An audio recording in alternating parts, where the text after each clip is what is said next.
Hi, good morning.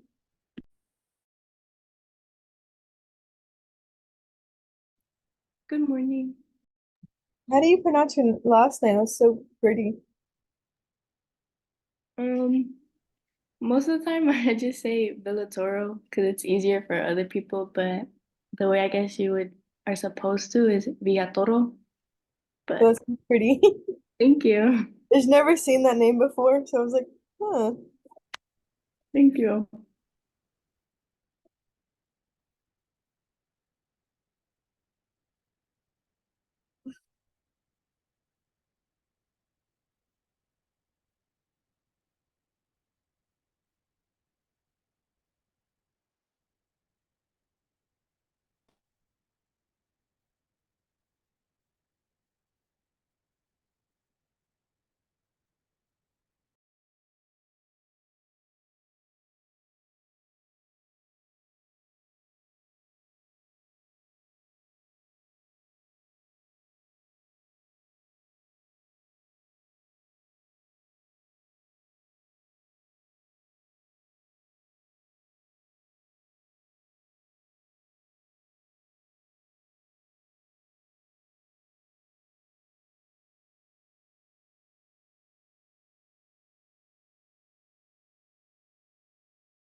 Good morning. Good morning, Professor. How are you? I'm doing okay. How are you? Pretty good. Good. I hope you're feeling better, Hayden.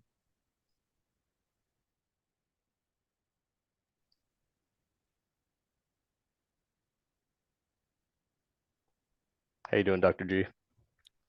I'm doing okay. I'm still drinking coffee, so Same. still a little lightheaded. So My good to see birthday today. you. It's your birthday? Mm-hmm. Happy birthday. That's Thanks. awesome. And you're in class. That's even better. I'm going to grab some sushi tonight, though. I'm very excited for that. Nice. Yeah, we love sushi as well. So that's very cool. Happy birthday. Everybody's wishing you happy birthday. That's so cool. Thanks, guys. My wife and I met in a sushi restaurant working together, actually. So it's kind of like our happy place. Nice.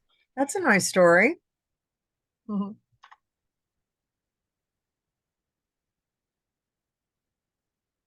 My husband absolutely loves sushi. If he had his way, we'd eat it every day. Same. If we could afford it, we would eat it every And day. true, if we could afford it, yeah, definitely.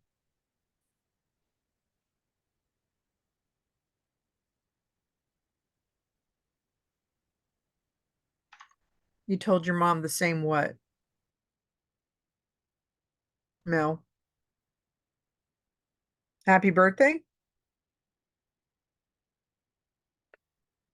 I love that backing, Brandon, that you just put on there. Oh, that's hilarious. Yeah, I like that one too. Oh, oh, thanks for the clarification, Mel. Yeah, you could have it every night. Yeah, we definitely enjoy it. So that's cool. That sounds like a great evening that you have planned. It's 9 o'clock. The people are still kind of trickling in, but I think Anna and Alyssa, if I'm not mistaken, are in charge of group 3 today. And just to make sure everybody is aware that the deadlines are always correct. So make sure you look at the deadlines when you are determining what it is you're supposed to read or what a particular assignment covers, etc. Um, the focus for today, we started the Salem witch trials discussion. We're kind of going into that particular module. And then the focus for today was the material that was developed by Cotton Mather.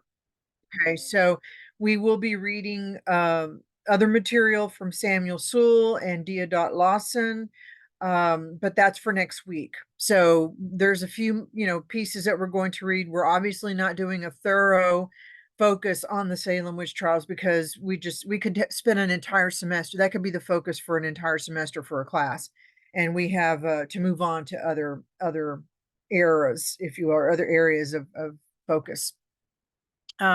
So I am, if, are there any questions about anything before we begin and I turn it over to the group? All right. I know you had a response due today. I have essays from another class that were due today. So I'm working on those first because responses are a little bit easier for me to grade than essays. So I'm trying to get those done. If I don't grade all of them today, I will have them all graded by tomorrow. I like to have my weekends free. So, I'll make sure that that's all taken care of. All right. Well, then I see Alyssa, I see you. I'm not sure if Anna's here, but because I see you, I'm going to actually refer to you and tell you that I'm going to mute myself now and turn the class over to you. Okay. Good morning, everyone. So today we're gonna be discussing the trial of Bridget Bishop, and basically it was written by Cotton Mather, who was one of the judges on the trial, and he's writing from the records of the trial. But I thought it was really interesting how from the beginning um she's pleading not guilty, and he acknowledges the fact that like he knows that there was very little evidence um of it being witchcraft. Like it was mostly based on suspicion. So he acknowledges that he knows that, but um, they still like the testimonies were mostly based on um suspicion, and they refer to her as like this shape instead of kind of identifying her like personally, like they're like the shape and how she or how it disappears. And um another thing was how a lot of them are recalling events from like 6 years ago, 8 years ago, 4 years ago. So I guess one of the questions we would like to ask was, do you think she was wrongly accused?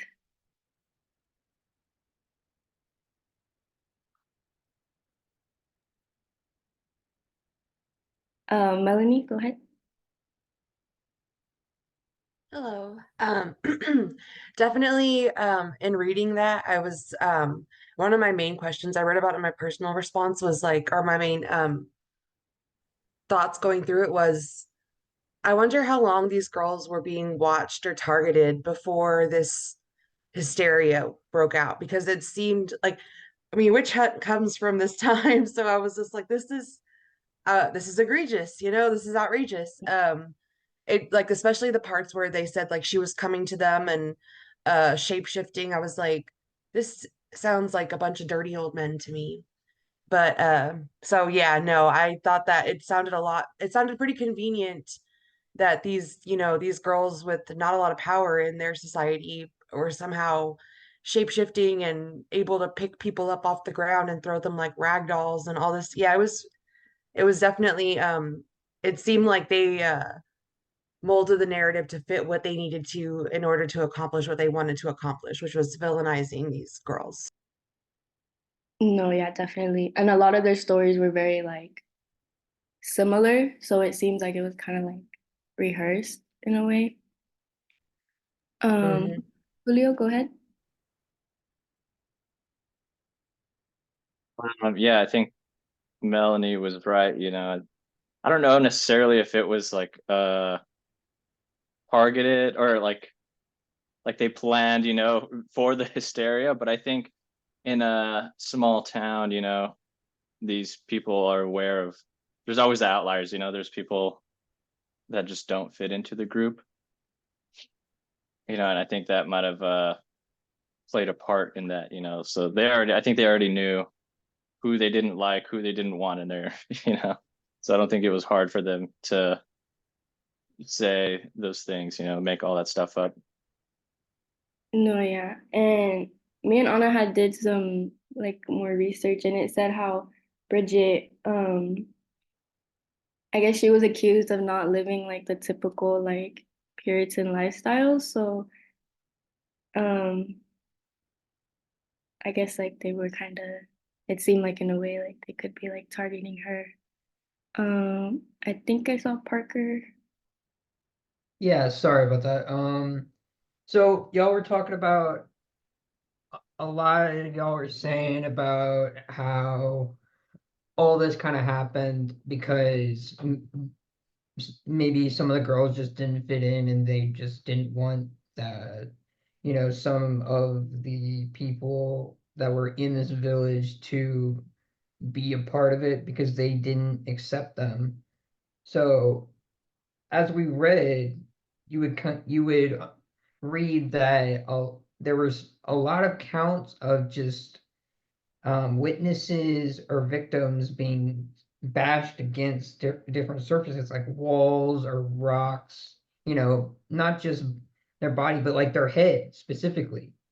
So Yeah. like it makes me wonder why they would go through such lengths. And maybe that's not even true. Maybe that's just a little white lie to make them feel bad, to make them try to, scare them into trusting what they're saying. But yeah, it's just baffling to me.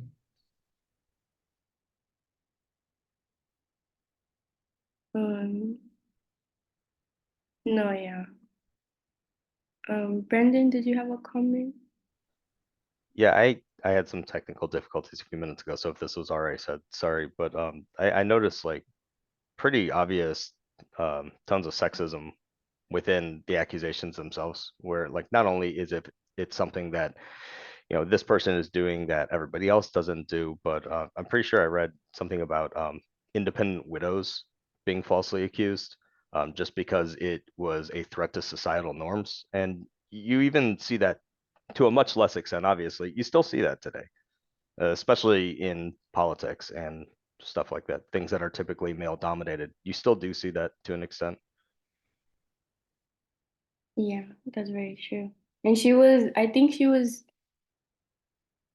I'm not sure, she was married twice, I think, and one of her husbands had passed, and one of her husbands had accused her of witchcraft, and it said like because she was a bad wife or something like that, which I thought was crazy. Um, Modi, did you have comments? I felt like a lot of it could potentially come down to, of course, a lot of it was lying, but I feel like there was a lot of medical misinformation. Like one guy described not being able to move, which sounded a lot like some sort of night terror, and he considered it witchcraft. And then, of course, like calling this specific person out was probably BS, but I feel like there was a pretty big aspect of I don't understand this. Or, for instance, these parents, they blamed their children dying or getting sick. Could it just have been them projecting, like being bad parents or being unable to understand what was happening to their kids? No, yeah. Like all this stuff was happening and their first like instinct was just to blame her or like say it was some sort of witchcraft. Um, Parker?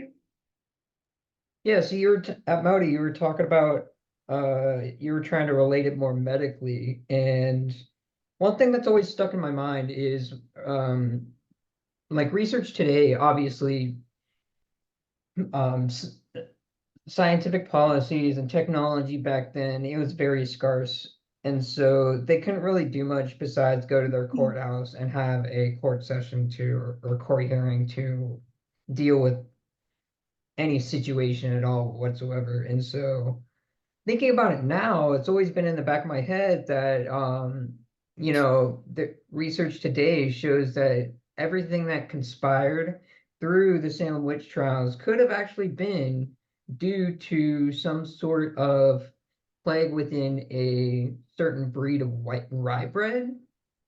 So that's always a possibility. That's interesting.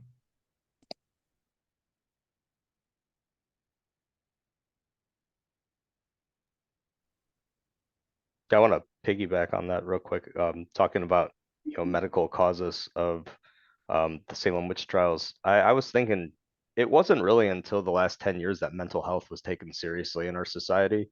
And I'm sure under the stresses that they were going through, being settlers in a new land, there could definitely have been a lot of unknown mental illness afflicting these people that could have been leading to some of the symptoms that they were experiencing.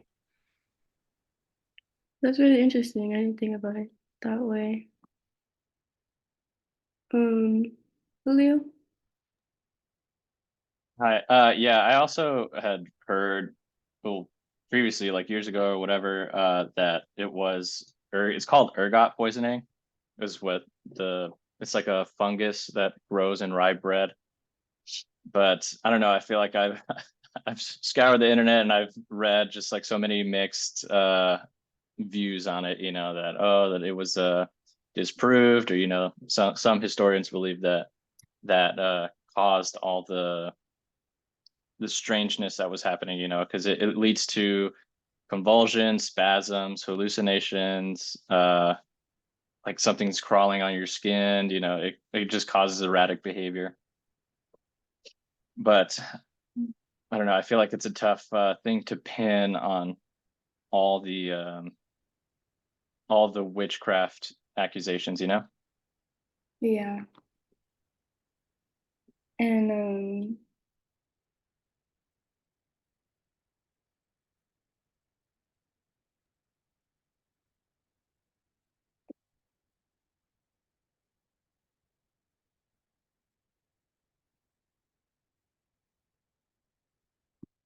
Michael?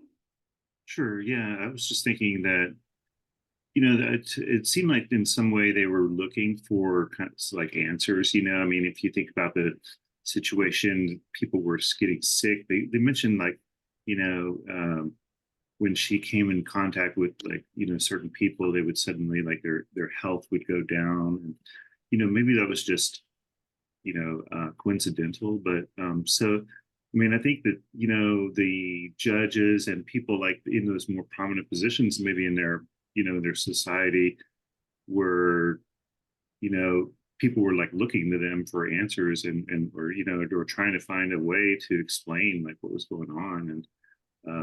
And yeah, it must have been like kind of hysterical. It's in some way, like, why did this, they talked about the pig that suddenly started like convulsing, and and then he said, well, she must have bewitched that, and I just think that I think there was some aspect of that where they were just kind of hysterically trying to figure out what the heck was going on, um and so it was just an easy way, to put the blame on something for what was happening.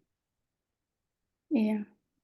And I thought, back to how you said how like she was, they were blaming her when they would come into contact with her and they would suddenly start like their health would start declining. And it Mhm. said how like she was like her touch was the only thing that could revive them, which I thought was Right. It's kind of crazy, kind of. And I wonder, I wondered if she had something. Maybe she had, like, she was a carrier of some kind of illness, like they, like smallpox or something like that, But yeah. it makes me wonder. About the smallpox, because um Cotton Mather, um like the little background video on him, it said how he was like there was like the smallpox outbreak and he thought he could find a cure, he wanted to, and like the people were like thought that that was his way of like denying God, like they were like no, like it's supposed to be here. So he was attacked for that and like kind of shunned. So in a way like he was kind of experiencing like not the same thing, but like he was being attacked and like for um something that he like believed in. Hmm. But yeah, I just thought that was really interesting also. Oh yeah, same thing. Just like this whole like misperception about what's happening, like most confusion, just because they just don't know. Like that inoculating was a way of protecting yourself against that. And so yeah, it was, he got condemned for that. Um, Melanie? Yes, I also wanted to comment on something I read, which I may or may not have misread, but there was one part where Bridget Bishop um says something like, well, it's because I'm a witch, or they call me a witch. She kind of owns the title, I guess, and it made me think of like current day, like, well, not even current day, but up until now, up until right now, people are like railroaded. They're held for hours and hours and hours with people accusing them of the same thing, waiting for them to commit to a crime they didn't commit. And I think a lot of that is like, I think a lot of like maybe fatigue over just being like seen a certain way would allow, because like, I mean, I don't know if y'all saw the Crucible, but like in the Crucible, there's a lot of like agreement with the girls. Like the girls are like, yeah, I see the devil, I'm doing this, you know what I mean? Like there's definitely a moment where like they're like, you know what, yeah, sure, let's say we are witches, and let's say that we did see the devil, and this person told me she did it. I think there is a definite like, there was like some kind of a Okay. point where they were just like hitting their head against the wall, like trying to deny it, maybe, or maybe they were so wrapped up in their faith that they actually believed it a little bit themselves. But I mean, it was definitely like so it seemed like it seemed like from that sentence and from what I've read of like the Crucible and just other things like that, that it's something that's happened since then, and it continues to this day. we've decided this about you, and we're going to wait until you decided to agree with us about this about you. So I thought that that was possibly an explanation as to why it was persisting for as long as it did. No, yeah, definitely. Because she kept denying, but they just kept pushing her for a false confession. So I definitely get to why after so long she would get to that certain point of just being like, okay, like I am a witch or whatever. Um, Julio or Tessa, I don't know who had their hand up first. I'm sorry. It goes in order, so whichever way you see it. Yes, thank you.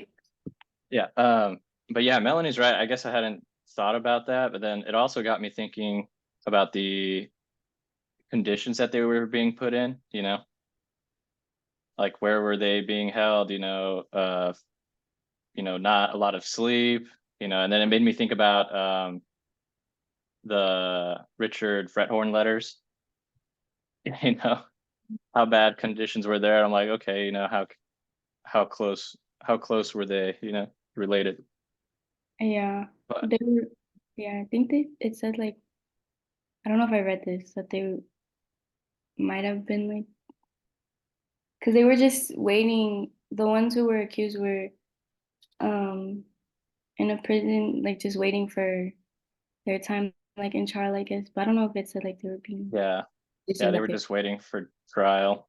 Yeah. Yeah, I don't know, but I kind of wanted to bring the scope back and kind of focus on um Cotton Mather, because like we're reading all this, and I look at the intro and I'm like, okay, it literally says Cotton Mather was called upon by the governor to employ his pen in justifying what had been done.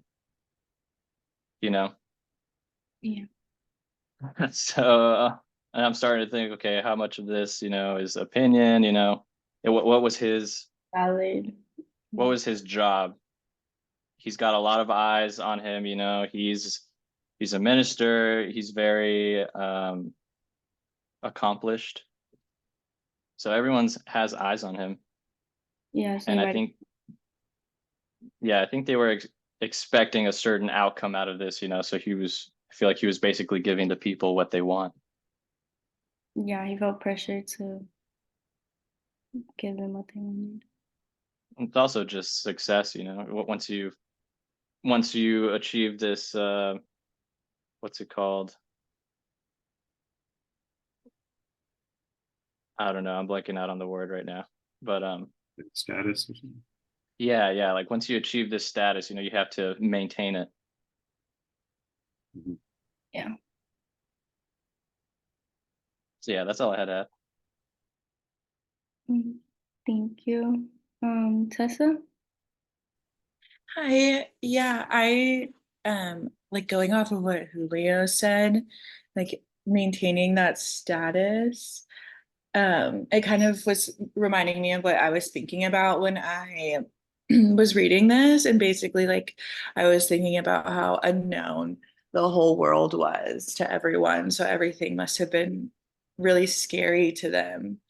And I think like that's a big part of why their faith was so strong at that point, because they just had no idea what else was out there besides like the Bible that was given to them. And I think that's why like the idea of like witchcraft was so scary, even though like a lot of the things you read in that story or in that trial, like just seemed kind of impossible.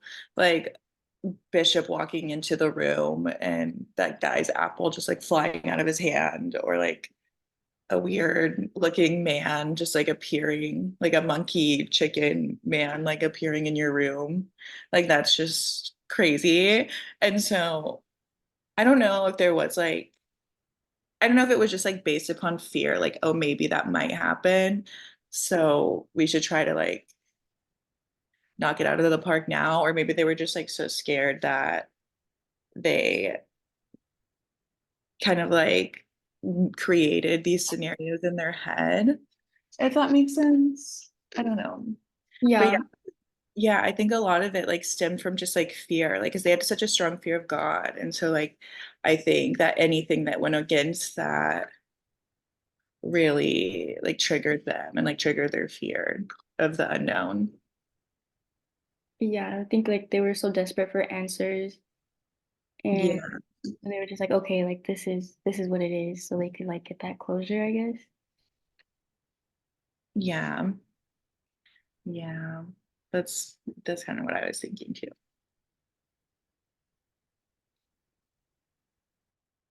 Rachel?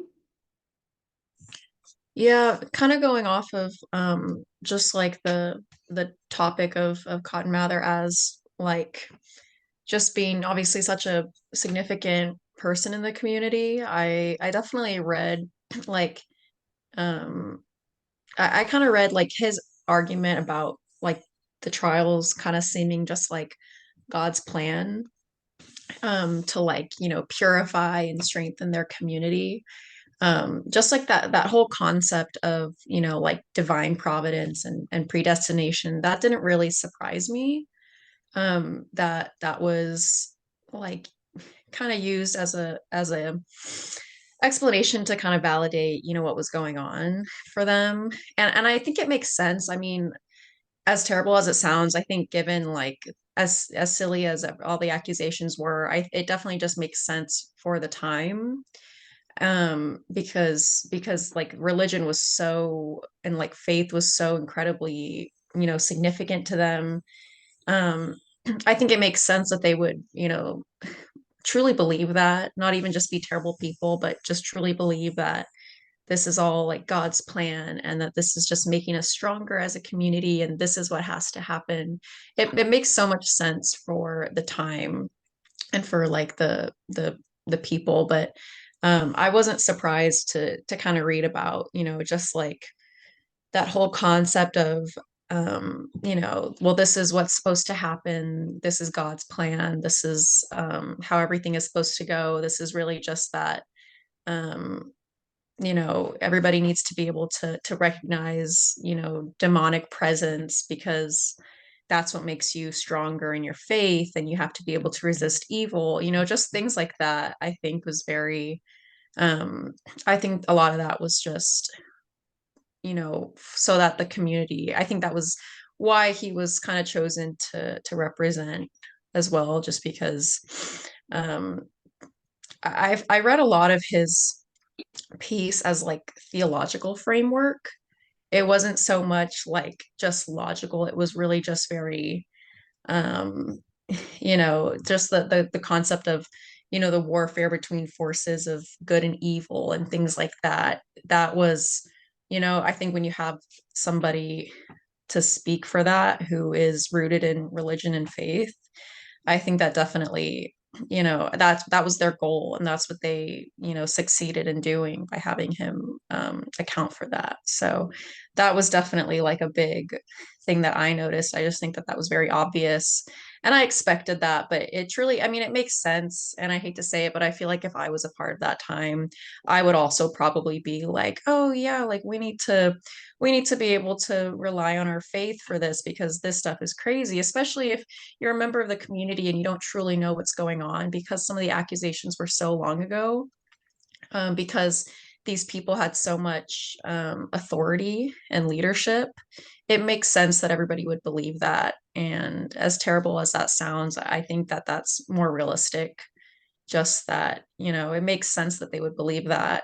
And you know, you kind of can't blame them, even though it really is. I mean, now we have a different perspective, of course, like in our modern perspective, it's very different. It's very obvious a lot of the sexism that was there, but given the time, like 17th century colonial Massachusetts, like it makes sense to me that that was what everybody believed. And I think that that was definitely just the big plan for him in his argument about the trials. No, yeah, definitely. That does make sense. For them, I guess I saw it as they were doing the right thing and doing what they had to do to make their community better, I guess, to like overpower the evil that they thought was there. So yeah, that definitely does make sense. And if I feel like if they're willing to believe so much like of the Bible and so much of what they read in the Bible seems like so bizarre and so like profound, I'm sure that that makes it easy for them to believe that, witches and just like supernatural forces are going to be real as well, because a lot of what you read in the Bible is also sounds very supernatural to a person who isn't religious in that sense. So I feel like it makes sense that it's going to be easy for them to be like, no, yeah, like that's definitely caused by like a demonic presence or a supernatural force, because they also believe like everything in the Bible. So it's going to make sense that they are also going to believe, if they believe in the presence of God and the presence of um, you know, that they're also going to believe in the presence of Satan and the presence of demonic presence being able to walk on earth as well. So I thought that it made a lot of sense to me. Like it was kind of expected, but I think it's just interesting anyways, like it's crazy that that's like the actions that they took, but given the circumstances, I also feel like you can't be entirely shocked that that was what they resulted to. Yeah. Like it makes sense for their time and what was going on. Tessa, did you have another comment? Or was that from earlier? No, I don't. I forgot to put my hand down. Okay. Alexandra? Yeah, I definitely thought that I think there was kind of two sides that I was feeling with the witchcraft thing. I think sure there was like this religious side as where like they do where the Bible says and all that jazz. But I also think it was a word just to cover up the true meaning of why they didn't want the person around. And because I feel like they had other things that they had against somebody and they just used the word oh, they're a witch by making it like other people get on their side rather than trying to explain to others like what they actually have against the person. So that's one thing that I kind of wanted to circle around because I thought uh when I was reading it, that's what it sounded like. Because there's certain things where it's like, why would you call that witchcraft? Like, it doesn't make any sense to me. But like also in the Salem trials, I think it said around like 200 people like waiting in jail for witchcraft. Like, Yeah. I was like, that's a lot of people. Yeah, it was a lot. Like, how is that many people having this so-called spiritual, like, witchcraft things going on with them? Like, that doesn't make any sense to me. Like, obviously, there's something else going on that they don't want to say.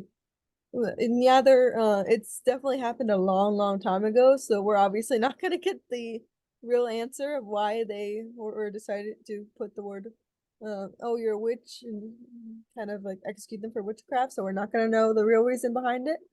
But I definitely think that has something to do with like why there's so many people who were um accused of being witches. Yeah, it was almost like they had like a personal. Oh no, they definitely did have a personal issue with other people. Yeah. You can tell, but like it's like there's just things in history where people don't really want to tell the truth of like the real reason, and I feel like the whole like witchcraft being witches thing that automatically is definitely what I mean by cover up is like it's something they say so they don't have to explain why they actually are accusing this person of um being like different and in a way that they don't like. No, yeah, definitely. Rachel? Yeah, I wanted to make a comment on something mentioned in the chat. Josh kind of mentioned that he found it interesting, like the words used by Cotton Mather, just about like trying to invoke fear is what he mentioned. And I definitely agree with that. When I was reading it, it was kind of the descriptions of like what was going on, whether it's true or not, it was very like grotesque. It was very kind of like brutal to read. It was very like aggressive, just the descriptions of what was going on. And I definitely think that, I mean, I was kind of more engaged with it after reading about, like, kind of reading more into to the kind of like gruesome um descriptions. That, I mean, that provoked me with a sense of, suspense and interest. So I think whether or not, obviously what happened was true, I think that he definitely included that, whether he kind of emphasized it or not. I think he definitely included that because he also wanted for people to believe what was going on. He wants for, people reading it to be scared and to kind of resonate with probably how members of the community were feeling. Kind of similar to what we talked about last class. I mean, it's going to get the point across, through like literature. You're going to kind of emphasize what's going on, and you want to provoke emotion through the audience. So I think him using kind of more like gruesome details about what was going on, or just the storytelling of it to sound more interesting. Like a boring story isn't going to, be read, and it's not going to be talked about. So I think he definitely included that just to just have, people have a better understanding, or at least just for people to be convinced of like the horrifying atmosphere, during that time. Because again, whether or not it's true, when you're reading about it, you're thinking, well, if this is true, like this is like scary, this is terrifying. And yeah, like I too would want for, this to happen, like as a result, like to solve this. So I think he definitely, that was something that I thought was interesting. I think he definitely included that to just emphasize and have the readers like, and again, like it makes sense, like just why, like it's gonna, you're gonna be interested, you're gonna be like, wow, if this is true, this is crazy, like this is something that needs to be talked about. But his vocabulary and just the way he told, everything, it was very like grotesque in the sense that it just made me kind of like more engaged in it, I feel like, because as like brutal as it was interesting. So yeah. Yeah, I think he definitely wanted to like invoke that fear in the audience to make it seem more extreme. Like even the people who were describing their experiences, like they were very like aggressive, like you said. Like I think one, like they would describe it as like her coming, like they would like coming into their rooms, and like I think one was like um that he couldn't move, but like he could like see everything going on around him, and like um he couldn't like call for help, like his family. It was just very like aggressive. Julio? Yeah, Rachel is definitely right on what she was talking about. I mean, he was a writer, and he did write a lot of like theological stuff, which is written in a certain style. And I kind of watched a video on it was like 2 minutes on his background, and it talked about his writing styles, and it said exactly what you said, but that I think he was attempting to be objective in this writing, but I mean, I feel like at the end of the day it didn't work. He could have tried his hardest, but I think he reverted back to what his thing is, and so, but he was definitely a wizard with that pen. Yeah, like he knew how to write it in a way that the people reading it would be like, oh wow, like Yeah, and he was also a minister, Yeah. So I'm sure he's writing a bunch of like sermons or all kinds of things. Yeah.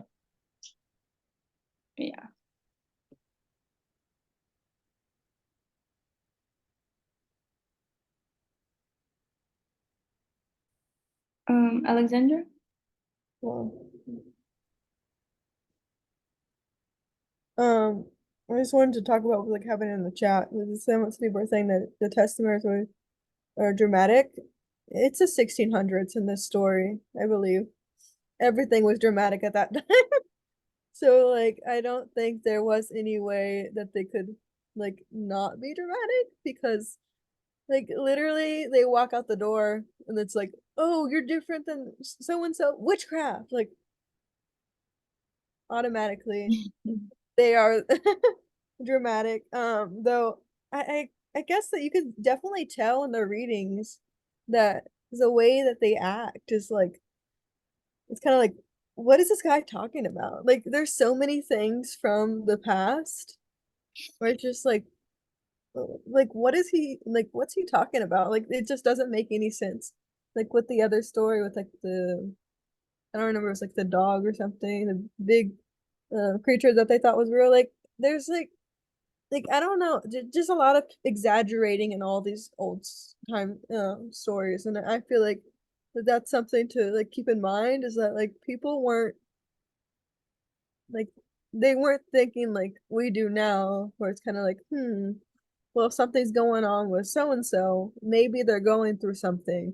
Like it's actually what they think is it's more of, oh, well, something's going on with so and so. Well, then they're a witch. They're putting spells on other people because so and so's friends are following what they're doing. Like they're not actually thinking uh, through like we are and being like, oh, well, there's other things that could probably be happening with this person, if you know what I mean. But yeah, everybody's just like really dramatic in the past. And I think that's what I've learned from a lot of these passages is that nothing is really not dramatic. It's all pretty much wrote in a dramatic like way. Yeah, definitely. Like they saw that these people were different or not like I guess living the typical like lifestyle that they were living, so they automatically like went to that place like, oh, like it has to be evil, like it has to be some kind of witchcraft. Michael? Yeah, just gonna say, kind of going on what Alexandria was saying, and things that Rachel was saying too, was that it makes you wonder if like everybody was just like ignorant, um, and what and gullible, how how it's so easy just to convince them of something and persuade them.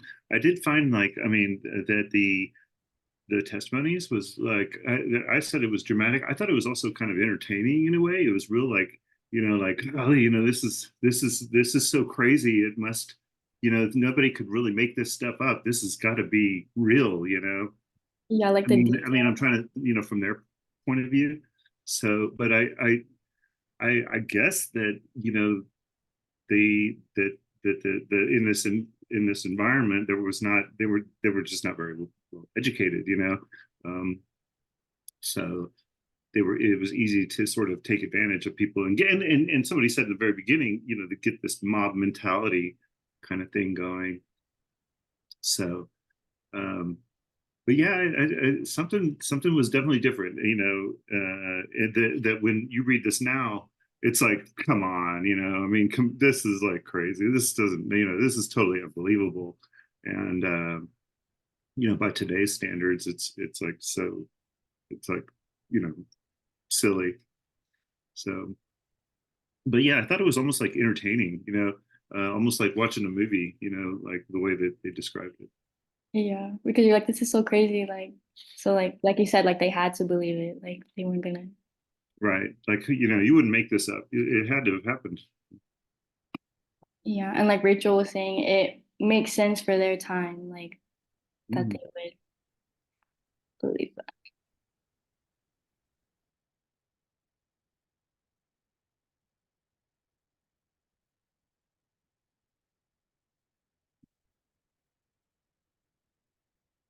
Something that I also thought was like at the end or like the last page was how he because me and Anna were talking about this, like if she disappeared from like the courtroom, 'cause I think it said like it was like describing like something like happening to the courtroom and then like she was just gone, which we thought was interesting. You talking about when it says immediately a demon invisibly entered the meeting house, Yeah. tore down a part of it, so there was no person could be to be seen there. Yeah, that's very strange. I'm not really sure what's going on there. Yeah. Um, okay.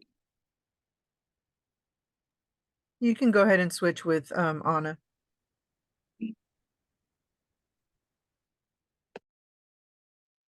Okay, yes. So the second question, I think a lot of people were talking about in the chat, but the second question is, do y'all think those people who testified and everyone else were trying to maybe get rid of her as they tried with Cotton Mather? If y'all saw the video, they were trying to get rid of him.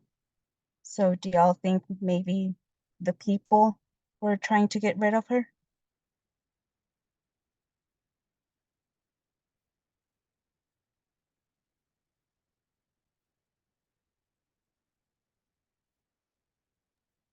Get rid of Cotton? Of her. Can you reword your sentence? It didn't really make sense to me. Oh, so if y'all saw the Cotton Mather video, it said that the people were trying to get rid of him. They throwed a power bomb in his house, but it didn't explode.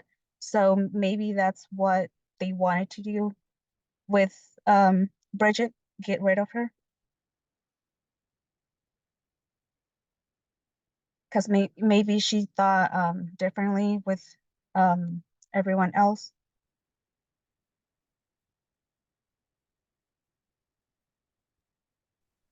Yeah, I think they were going to execute her.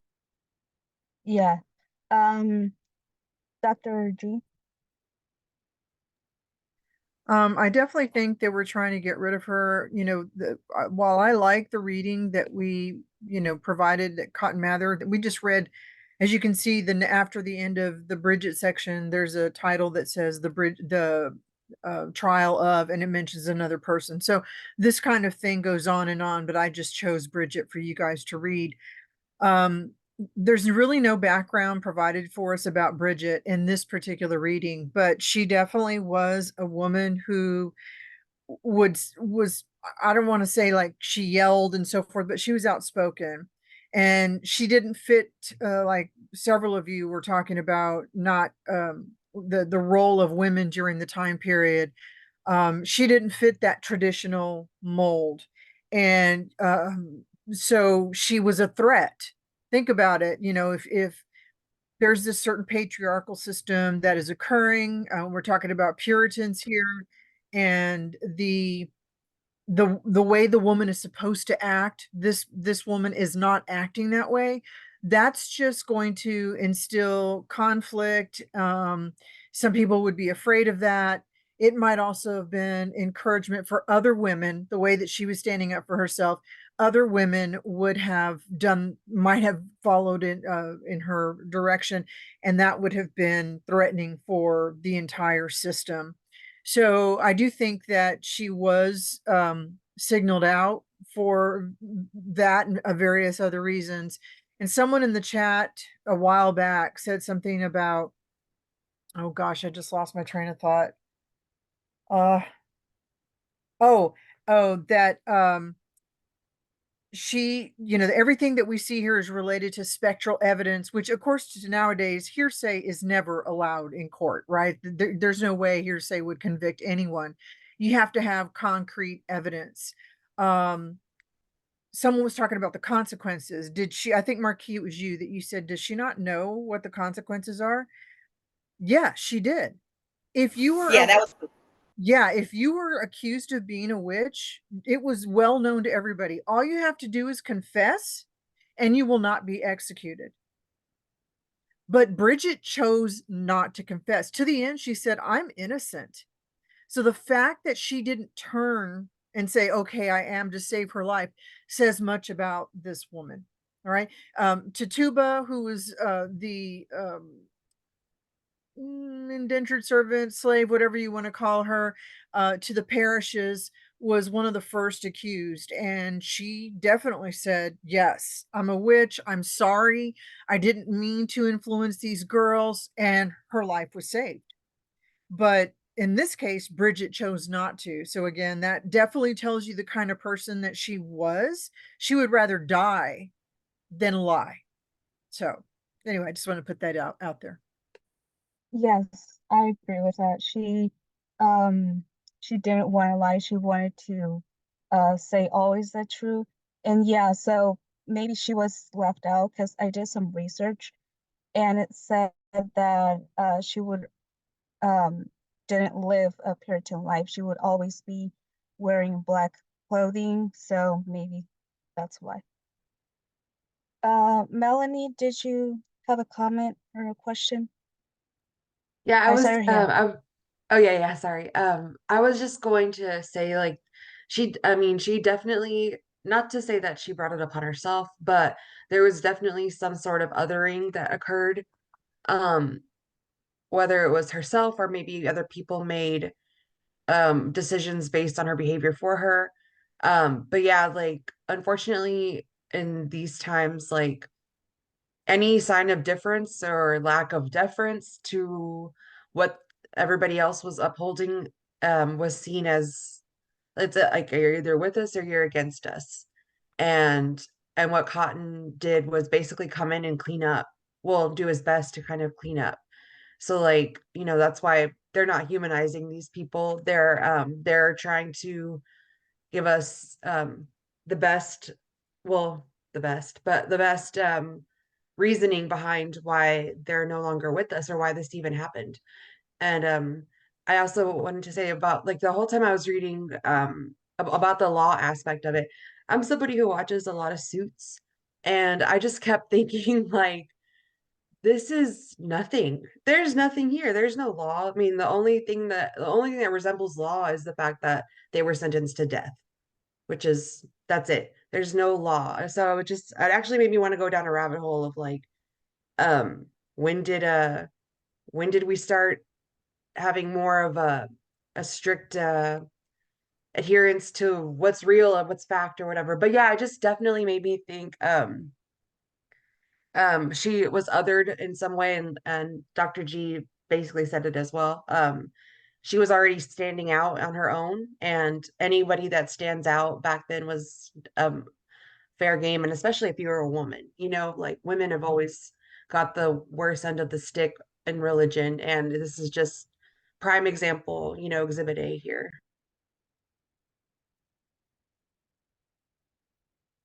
Yes, I agree with that. Um,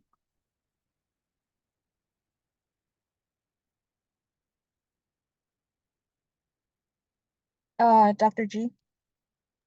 I just saw something in the chat from Julio about the man who was crushed to death. His name was Giles Corey, and the reason that he was crushed to death was he refused to enter a plea. He was accused of witchcraft, but he refused to say I'm guilty or I'm not guilty. He had land, and he was afraid that if he entered a plea, it was going to, whether even if it was not guilty, the land would have been taken away from him, and he had sons that he wanted the land to go to. So by basically remaining mute on whether he is a witch or not, they thought if they crushed him slowly, that he would succumb to the Yeah, pain, that he basically. would Yeah. fess up. Yeah, Yes. And he I watched didn't. a video on it. I was like, that's insane. Yeah, he didn't. So again, that tells you something about these people who refuse to eat. They're either saying, I'm not guilty, I'm innocent, or not entering a plea at all. That says a lot about them because they knew the consequence was going to be they were going to be put to death. And Yep. then someone earlier in the chat, I can't remember who you are, said something about George Burroughs. I don't know if it was you, Julio. No, that wasn't me. Okay, somebody brought up the subject of George Burroughs, that he was executed because he didn't believe in witchcraft. So a little bit of information about him is, and if I'm not mistaken, this is the man that George Burroughs is the man I'm relating this information to. He used to be a priest in Salem. He was the main minister. I say the minister. He wasn't a priest. He was a minister in Salem, and he had moved away, and he was living in another city, and while he was eating dinner, they came in and they took him away, accusing him of witchcraft or wizardry, if you will, and took him back to Salem. When he was basically on the gallows there, he was had a noose around his neck. He began reciting the Lord's Prayer, and so the people in the crowd were like, wait a minute, wait a minute. He's saying the Lord's Prayer. Apparently, as a witch, you would not be able to recite any like kind of religious um scripture, anything like that. But because he's up there, he's basically praying because he knows he's about to die. And the crowd kind of got a little like, wait a minute. It was Cotton Mather who said, he's already had his trial. He's been found guilty. And so the man was put to death. So let me just It says in the intro that he sorry to interrupt. It says in the intro that he convinced the people that he was an imposter. Right. Correct. That's correct. And Cotton Mather was not technically a judge. He supposedly and claimed he was distanced from it. He did not help, the lawyer or the judges say yes. But obviously, you see here, he may not have done that in court, but he certainly did that outside of that. And you guys are talking about how is this writing presented. I think it was you, Julio, who brought up the subject of his writing and his background. And yes, he was a minister, and he wrote many sermons, many sermons. And so we see what his writing style is like, and he basically makes a point of saying, I'm doing this because I was asked by the governor to do this. I'm not doing this because I want to, or because I think I should, tell everybody's story. I was told to record it. And so I agree with some of you that are saying some of this is probably exaggerated a bit. Well, and even if it isn't, the exaggeration comes from the accused. I mean, the accusers. You know what I'm saying? We don't see this in Bridget's section, but if you learn more and more, there are other trials where someone was accused of making a pig or a sheep dance. Come on, Brenda, as Marcus would say. Come on, Brenda. How are you going to make a sheep dance? Sheep don't dance. I don't care, unless you're holding their legs and you're kind of moving around with them, they just don't dance on their own. But that was an accusation. And that was hearsay. There was no proof of anything. No one other than the accusers saw what they claimed they saw. No one else saw this. So this is all, I don't even, it's, someone said, I can't even fathom. It's shocking to me, the kind of evidence that was allowed for these particular trials, right? There was no concrete evidence of anything. And then one of the other, I'm sorry, I'm ranting, I'm talking, I'm taking up your time. No, it's There's another thing, and if you saw The Crucible, I think they do this in the movie where they actually oh God, what's the word? Look at someone's body to see if there are any kind of like marks on them, moles. Maybe there was like a dot of some kind. There was, who knows? One of the youngest people that was left in jail, who was put in jail, was a girl. She was 4 years old, and her mother was accused of being a witch, and so several of her siblings were taken in and put in jail. And so when they asked her, there was like a little ding, like a little mark, like something had bitten her they said, they're telling the 4-year-old, your mom did this, right? She made an animal sting you or something. And she's like, yes, because what else is a 4-year-old going to do, right? A 4-year-old doesn't understand what's going on.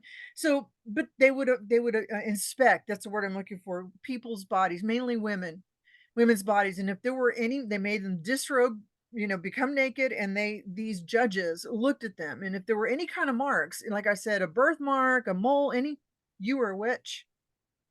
You were a witch. I mean, this is again the kind of evidence that they allowed in court. So I'm gonna stop on them. I'm so sorry, but I just wanted to start talking about George Burrow. But this kind of stuff is like, are you serious? Are you serious? It's just shocking. Yeah, everything, yeah, that's crazy. As I was reading the testimonies and how everything was very detailed, I was like, how could they remember everything? Did they just made up all this stuff or what? It was very dramatic.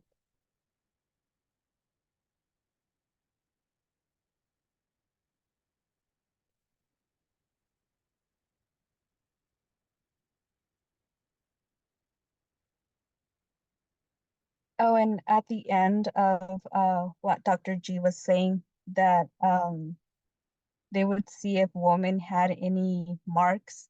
At the end, it said that the jury found a what's it called? Something not natural on her body, and then hours later, whatever she had disappeared.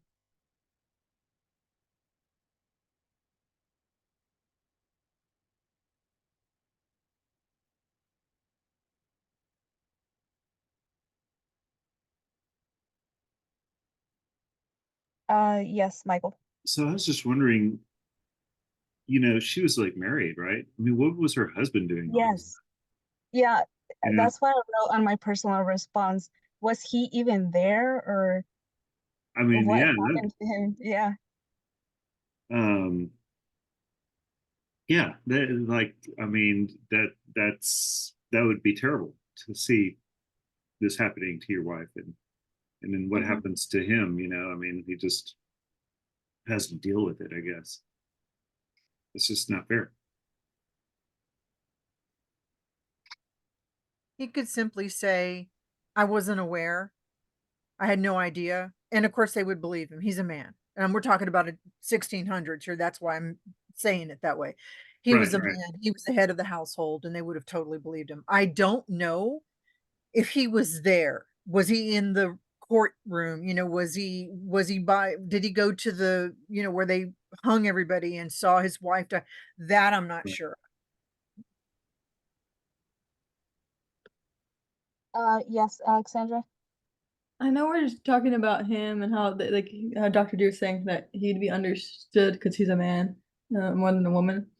Uh, did these people just like? It just seems like I want to know how these people got their education. Like, really, because like it doesn't seem like these people had any like sense of like understanding of like what was actually going on in life, or like any ability to kind of learn things. And like common sense was obviously not there. So I mean, like, what was the degree back then? Like, what was considered you're knowledgeable to say yes and no?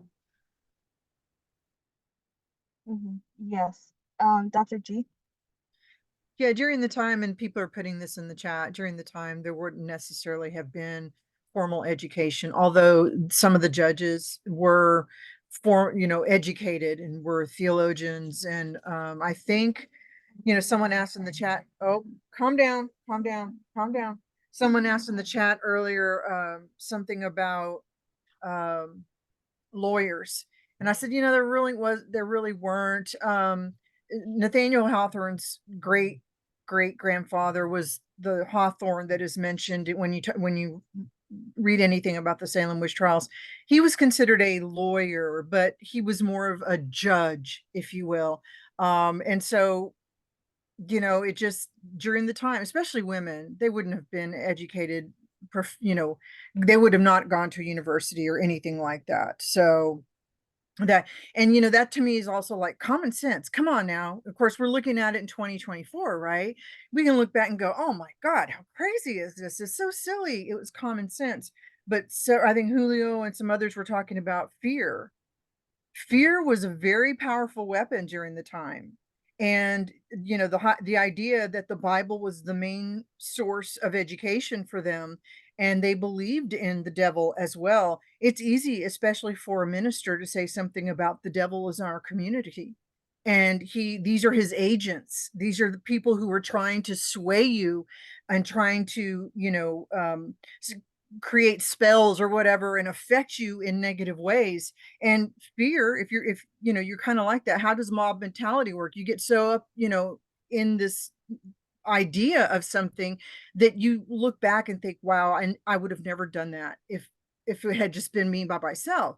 So the idea of fear and keeping people controlled through fear was probably why so many jumped on the bandwagon. Now, we know Cotton Mather. Well, I know some of you read Cotton Mather. We'll talk about him next week, but I will tell you that he knew, he was a judge, and he knew what was happening was not right. So, Wow. Okay. Julio, did you have a comment? Yes, I was just adding on to what Dr. G was saying. Yeah, fear of God, that's like a big part in the Bible. You're supposed to fear God. And I know you guys kind of mentioned it earlier that, if you believe in God, you have to believe in the devil, so you can't just say, oh, this isn't real, because if you did, then you are considered to be denying God. Yeah. And also for the education part, like even a lot of like psychologists in this time, 16th, 17th century, like Cotton Mather, he had 2 degrees from Harvard by 15, which is insane. But say you studied a specific niche, and you got that doctorate or whatever, it was basically like you were God, whatever you said went, you were a doctor. So yeah, pretty much if he said something, it pretty much went.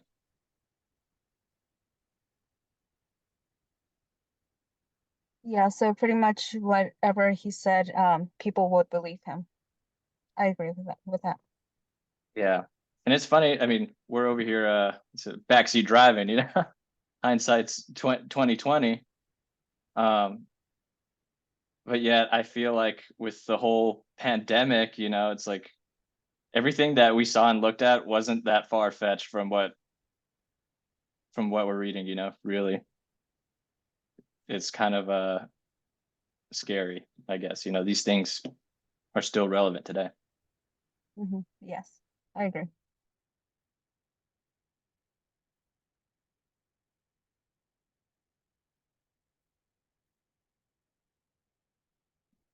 Does somebody else have any questions or comments?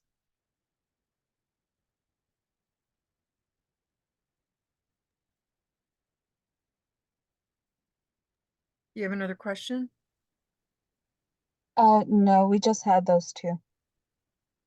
Okay. Michael, did you have something to say? Well, I was just thinking that, look, like what I think what Julio was saying about how the abortion issue, that's very much tied to religion, and it's and that's kind of one of those things that you wonder if how people would decide, or how much their religious beliefs go into that decision, and how politics uses religion to get people to behave a certain way and vote a certain way, and so it's just yeah, it's just people. People have been using religion to manipulate people for a long time.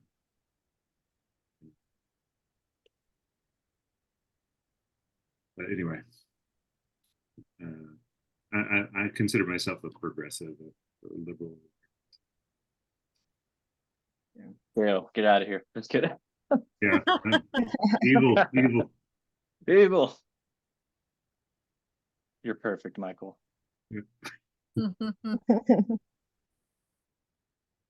I see some people in the chat talking about Cotton Mather. Yes, if you read anything background wise about him or watched any of the videos, you will learn he was majoring to scientist. As a matter of fact, he's given credit for I forgot the shot for what was it?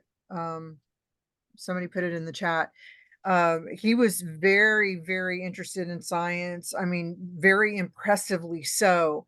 And so I forgot who it was here just a few minutes ago that somebody said for someone who was so involved with science and so interested in science, it seems rather, you know, curious that he would promote, or well, supposedly he was not promoting, he was just reporting these particular trials and the gosh, the crazy, content that's provided. You would think that he, as a scientist minded person, would think this is not logical, right? This is not logical. So I'm really glad that you brought that up. That he was a scientist, and actually I think he was hoping he would be more remembered for his science rather than his sermons, and the piece that we're the whole book that we're reading from, that he developed. So I like that you brought that up. He did have, like I said, I mean, there's some things I really admire him for, but then there are others like this particular case where I was telling you guys he's standing there and he, convinced the audience, the people that were watching, that, George Burroughs deserved to be hung. He was an imposter. That's why this imposter could cite the Lord's Prayer. I mean, just really, these kinds of, I just find it difficult to believe that he actually supported that. And so in that case, I don't. And if you read some of his sermons, you're going to read something, I think, from Jonathan Edwards, if I'm not mistaken, next week. And it's part of a sermon. It's not the complete sermon, because the complete sermon, I don't know the exact number of hours. It'll be in our reading, but I think it was 12 or 15 hours, where people just sat there the whole time and listened to him talk. And so I'm not going to do that. I'm not going to do that to you guys. Oh my goodness. I would go nuts, but we're going to read a section of it, and pretty much you'll get the idea, the gist of what the entire sermon is like. But again, the concept of fear, most, if not, no, most, I'm just going to say most ministers used fear in whatever sermon that they were developing, right? And when they recognized at some point, when they recognized people are starting to kind of veer off from their religious sect, they're veering off to create other religious groups, or maybe they questioned their faith and decided to kind of veer off. Especially when ministers recognized that was happening, then the fear issue was overwhelmingly slammed into their faces in a church.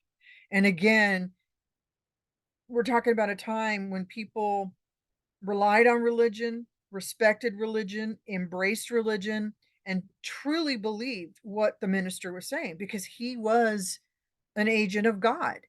And so if the minister said, if you do this, you're going to hell, then you don't do it, right? They didn't want to go to hell. They wanted to go to heaven. And so we'll see a lot more of that. So, that use of fear, I don't, obviously I don't necessarily care for that.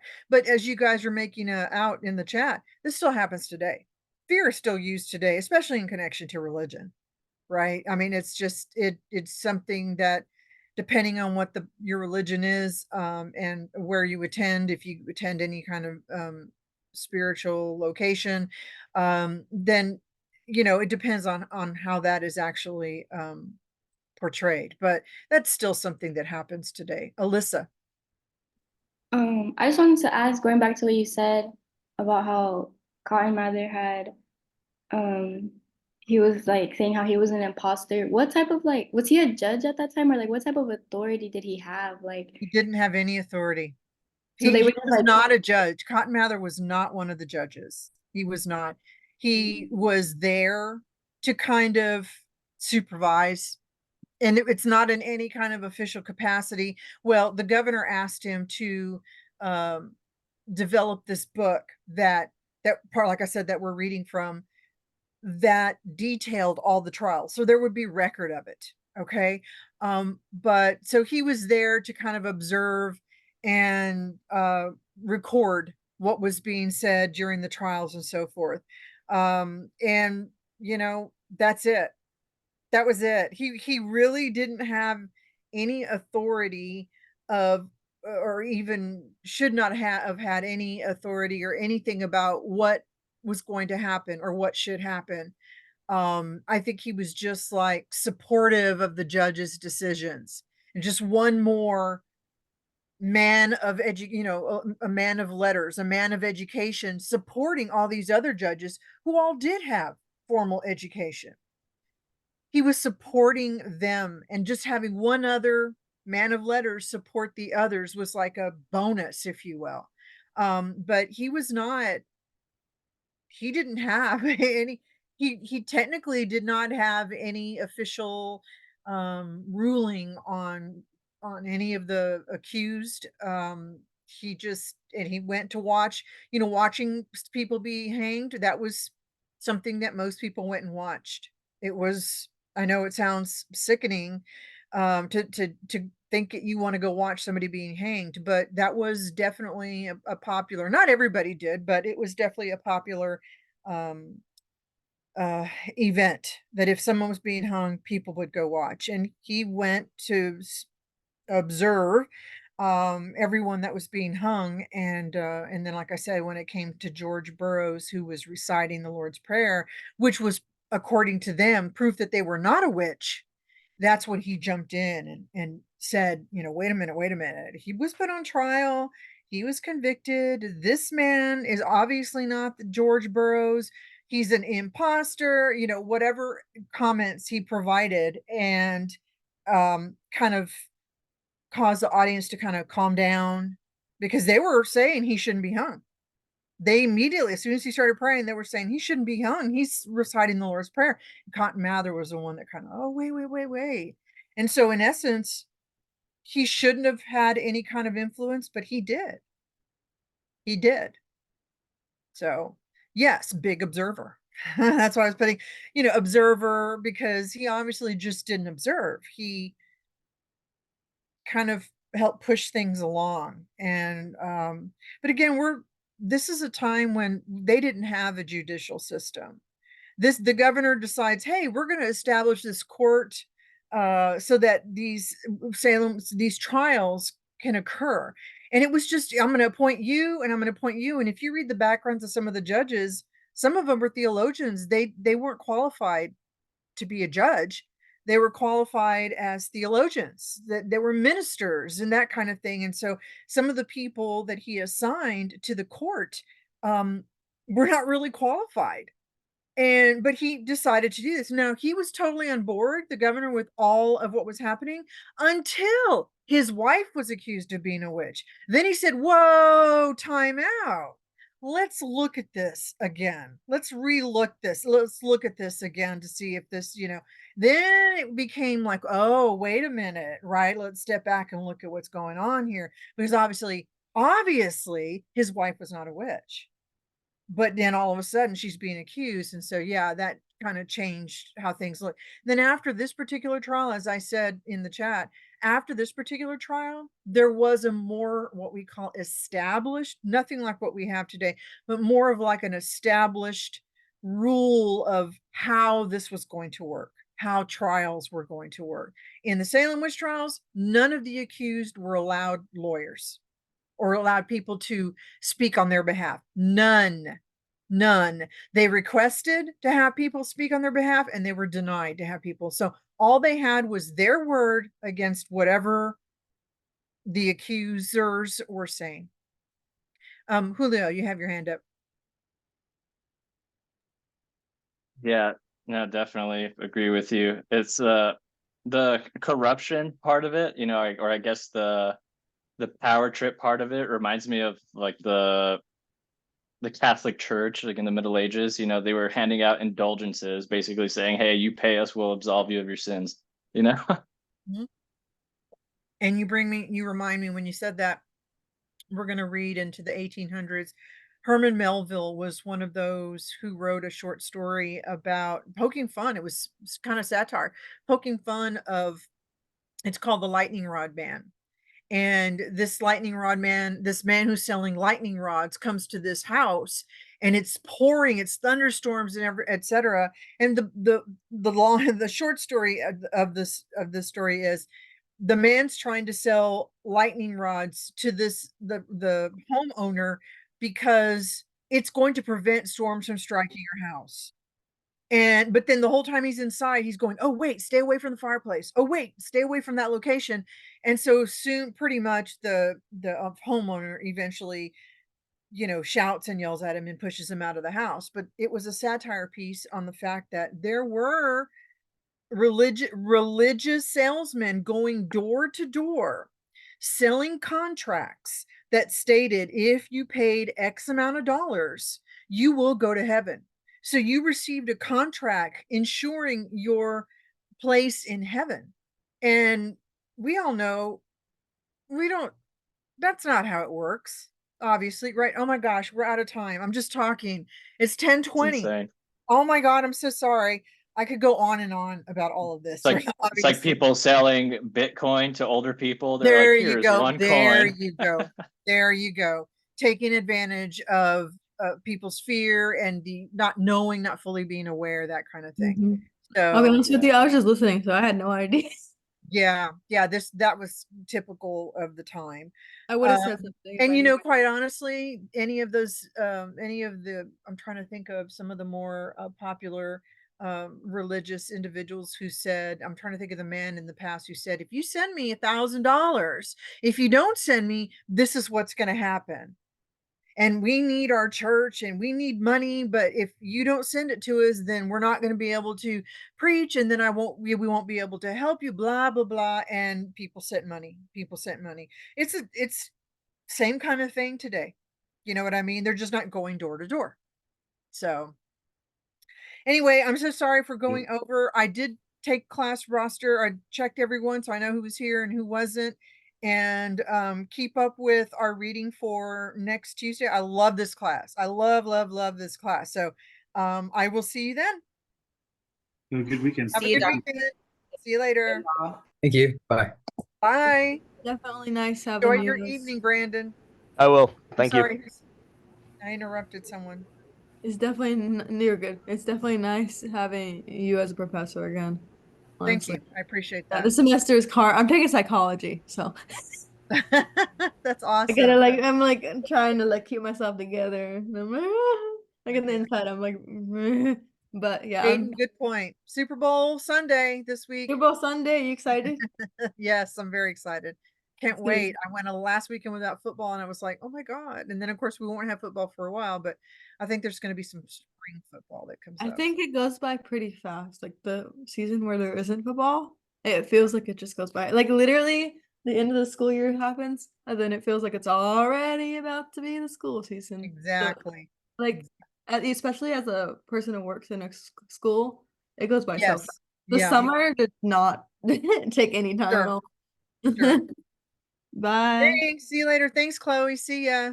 Have a good weekend. Thanks, you too. You have a good weekend, Professor. Thanks, Jaren. I appreciate it. You too. Anyone else have questions, Michael? Okay, bye.